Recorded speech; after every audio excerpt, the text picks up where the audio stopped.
المنتخب السعودي أمام أندونيسيا لعب بين أرضه وجمهوره، تعادل مع أندونيسيا.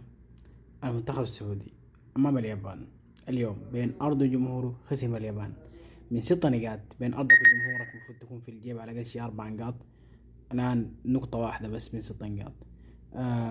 أداء سيء جدا من بداية السنة. لم يفز المنتخب السعودي منذ بداية الموسم بأي مباراة، لا في كاس تصفيات كاس آسيا إلا في تصفيات كأس العالم. علامة استفهام كبرى على المدرب روبرتو مانشيني. لازم يقعدوا الناس هو الاتحاد السعودي مع المدرب يشوفوا الأغلاط والحاجات الزي دي يعني. لحسن الحظ إنه المجموعة لسه فيها امل. طبعا بنظام كاس العالم الجديد بيدخل الاول والثاني. اليابان بنسبه كبيره حتى الاول.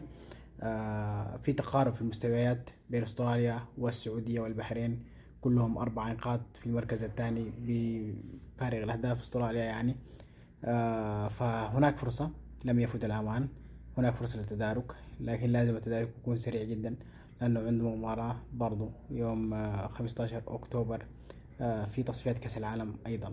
فلازم يتم تدارك الوضع سريع، لأنه تصفيات كأس العالم لا ترحم لا ترحم. ما في فرصة، ما في فرصة أبدا. الآن الفرصة سنحت لك، يجب أن تستغلها.